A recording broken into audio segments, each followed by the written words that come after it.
Hey everyone, welcome back to another video. As you can tell by the title of this video, this is going to be another DIY project that I have for my wedding to include on my whole wedding series here on my YouTube channel. And today I am going to be making some DIY signs. So I have a few different signs that I'm going to use for my wedding, and they have various purposes, which we will get into all of that. So I'm just going to be showing you how I made these signs.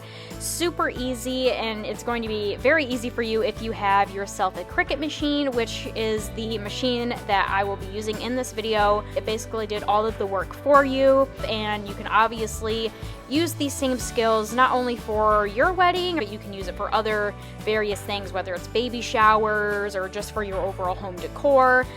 There are a million possibilities. So yeah, let's just go ahead and get right on into this video. So if you would like to see how I made these few signs for my wedding, then just keep on watching. Alright, so the first step in making these signs is I went ahead on my Cricut software and I started to make up my designs that I obviously wanted to put onto our signs. So the type of Cricut I have is the Explore Air 2, I'm pretty sure.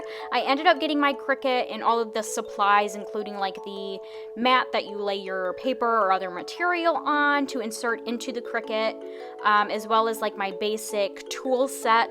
I got all of those supplies from my local Joann store, and I apologize, I won't be able to give you like specifics of everything that I'm doing because I am a brand new Cricut user. I don't really know a lot of the ins and outs of it. This is actually my very first project that I have used my Cricut for, so I'm a very new beginner, but I was able to figure out a lot of this stuff on my own, or I also used YouTube. There's a lot of like different design tutorials that you can find on YouTube or by Googling, so I did some of that to figure out how to get like the Walt Disney font that I wanted and things like that, but I also just kind of played around with my Cricut software, did some searching, so I was able to find this little Cinderella decal as well as the hearts. So I really just went into each of my different projects that I wanted for each of my signs and just played around with the different decals and the sizing to make sure I had the correct sizing.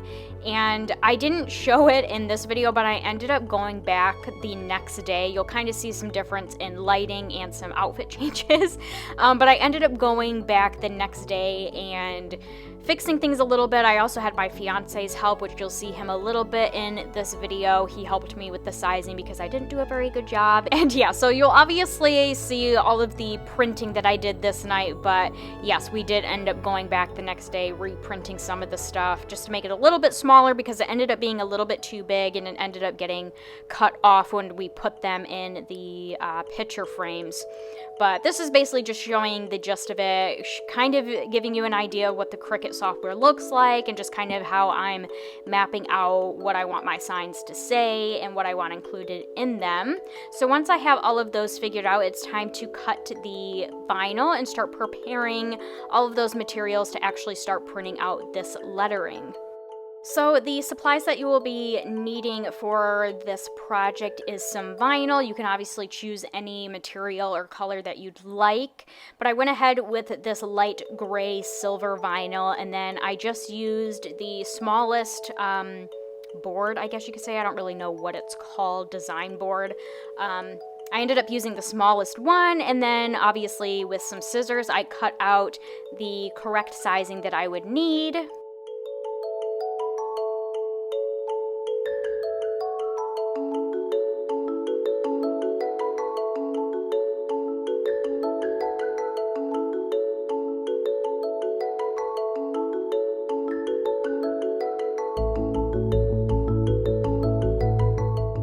And now it's time to start using our Cricut. So I just went ahead and turned it on, and as you can see by that little knob right there, you can turn it to the type of material that you're using, like if it's just regular paper or cardstock.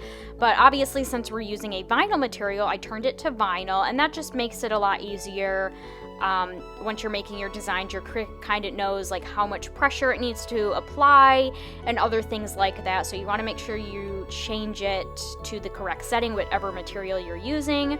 And then once that's done, before we load the board into the Cricut, you just want to peel the clear cover off of the board and stick the vinyl on there. And then there is a little button on the Cricut so you can load it correctly. And then once all of that's good to go, you basically just hit start on your computer and the Cricut does the rest. It's really cool to watch the Cricut do its thing. Like, it's just so fascinating. Like, I don't know, this is just one of those pieces of technology that's just like so interesting to me. Like, I just can't believe just a few different clicks and you get this entire design in a matter of minutes. Like, it's so cool.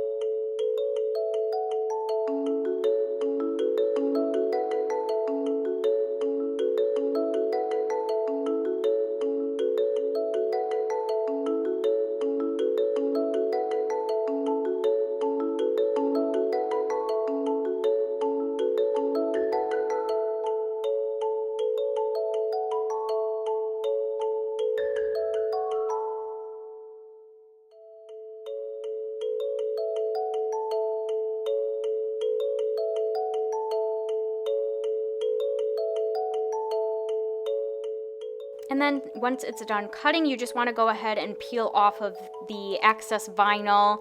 And then I also went ahead and with my little Cricut like picking tool, whatever you want to call it, and just picked off all of the excess vinyl that we did not need or was not included in the overall design. And then once that's done, you really just want to get some like clear adhesive covering. I cannot think of like the specific name for it. I feel like it has a different name. I just can't think of it. But I do know there is like a Cricut brand of the clear adhesive that you can put over top of it. But I would recommend checking out your local dollar store.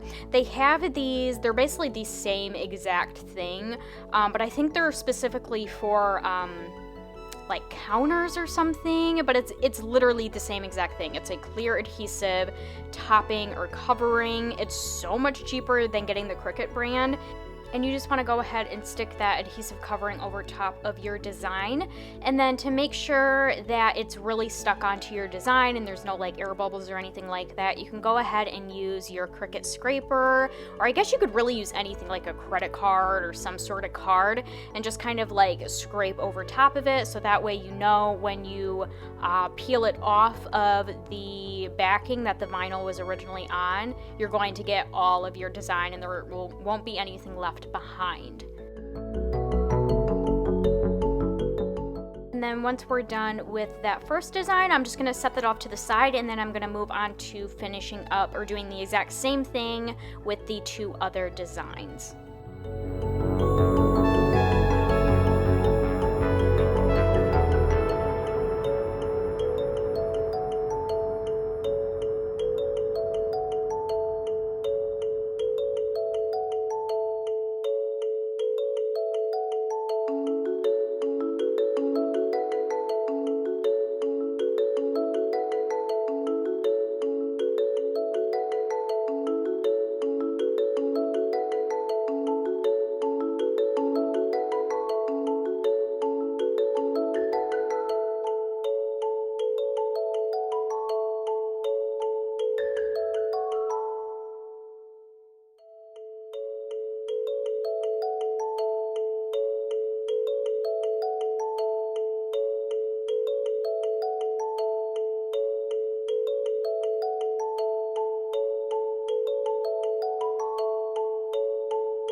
for our signs, I decided to stick our designs or have the background of our signs in this like light sky blue color, just to kind of go with our color scheme for our wedding and to just really give it like a Cinderella Disney theme look to it. Now, these cardboard pieces of paper I also got from Joann's, and they came in like, I don't know if you can really tell because it's kind of covered up right now, but they're kind of like larger square pieces of paper. So we had to measure them out and cut them down so they were able to fit into the picture frames that I got. So I had my fiance help me out, just kind of map them out and also cut out the pieces of paper for me because, kind of like I already mentioned in the beginning of this video, because we had to redo all of our vinyl designs because I made them way too big.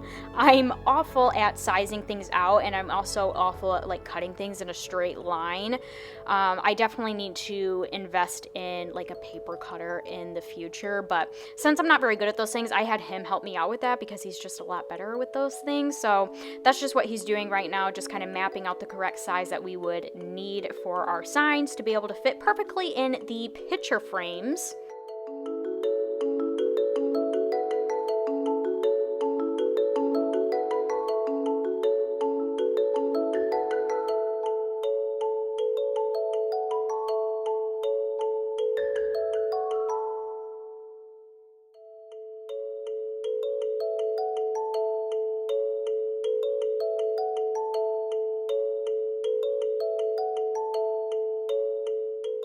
And then once we have those cut out, I'm just starting with our first sign by just taking the backing off of that vinyl and then just sticking it on to the piece of paper. Now, this process is going to be a little bit similar to when you first apply the adhesive covering over the vinyl design. Once you have the clear adhesive stuck on to the piece of paper or whatever you're sticking your design on, you want to go back in with that scraper, whether it's the Cricut one or just like a credit card, whatever you're using, and you just want to go ahead and scrape over the vinyl design just so, again, it's going to stick onto whatever you're sticking your design to, and once you take off the adhesive covering, your design isn't going to come off with it. So that's just what I'm doing right now, and then of course when I'm done with that, I'm just going to peel off the adhesive covering, and voila! Here we have it. We have our first sign, and then obviously we're just going to go ahead and put it in the picture frame, and our first sign is complete.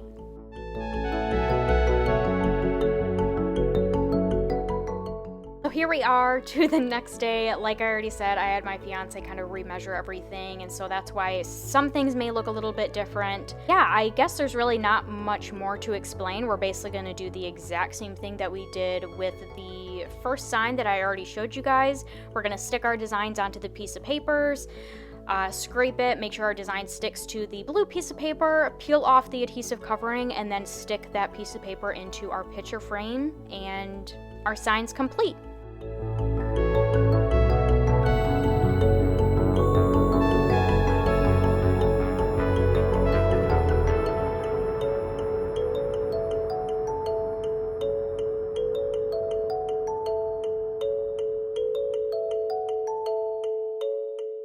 One little tip that I do want to mention is when you are peeling off the adhesive covering, you want to not peel the adhesive covering up. You almost want to peel it like back, if that makes any sense. Because if you're peeling the adhesive covering up, you're more likely to tear off your design from whatever you're sticking it to. So by peeling it almost like back and keeping it as flat as possible, it's more likely to stay put wherever you placed it, whether it's on a piece of paper, whether it's on a glass cup or container, whatever you're sticking your design to, make sure to peel the adhesive covering back flat.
So to give a little bit of background information on each of the signs, I obviously made the first sign, which says Bippity Boppity Booze, for our bar. I ended up getting that idea off of Pinterest, and I thought it was so cute and perfect for a Cinderella themed wedding.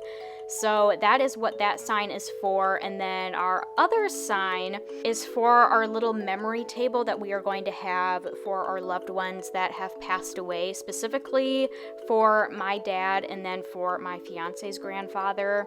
And it just says, "We know you would be here today if heaven wasn't so far away." That's also another idea that I got off of Pinterest, and I just thought that was like such a sweet quote. So that is what that sign is going to be for. And then our third and final sign we are going to be using for our dessert table, which, as you can see, it has like a cute little Cinderella decal on it, which I just found when I was searching through the Cricut software. I thought it was so cute. And that sign just says, "All you need is love and cupcakes. Please enjoy your treat on us," which again is kind of another idea that I got off of Pinterest. Definitely Pinterest is the place to go if you are planning a wedding, whether it's for decor or for ideas on how to plan a wedding, checklists, everything basically you need to plan a wedding. Check out Pinterest. They have so many cute ideas. And so yeah, that's what we are going to be using each of these signs for. And then also some of the things that you're seeing through some of these shots, the picture frames I ended up getting from Hobby Lobby, as well as the little easels I ended up getting from Hobby Lobby as well. I just thought they looked super like elegant and went perfectly with our theme. And I decided on picture frames, one, because they were on sale when I bought them. I think they were each like over 50% off, which is awesome. But I just thought the look of them and just kind of like the neutral white coloring of them, we could definitely use these again when we move into a house. We could definitely use these picture frames for something, so that's why I decided to go with them. And then since these picture frames are not like standing picture frames, they're actually wall frames, that's why I decided to get the little easels. The easels are kind of small for the picture frames, but when you set them up just right, they can fit in there pretty snugly, and so that way, you know, when people are walking by, they won't get knocked over as easily. So it just kind of provides them with a leg to stand on. That is basically it for this DIY tutorial on these wedding signs. I really hope you all enjoyed this video. If you did, please make sure to give it a thumbs up. I would really appreciate it. If you're interested in some of my other wedding related videos that I have on my channel, go ahead and check out my wedding playlist. I will try to link that down in the description box, or maybe put it somewhere on the screen so it's easy for you to get to. I have a ton of wedding related videos, like shopping hauls, kind of going through what I've been using to plan for my wedding, all that sort of stuff. If that's something that you're into, I have all of that in my playlist, so please make sure to go ahead and check that out. Once again, if you enjoyed this video, give it a thumbs up. I would really appreciate it. And I'm going to get going for now, but I hope you all are having a wonderful day, and I will see you all in my next video. Bye, everyone.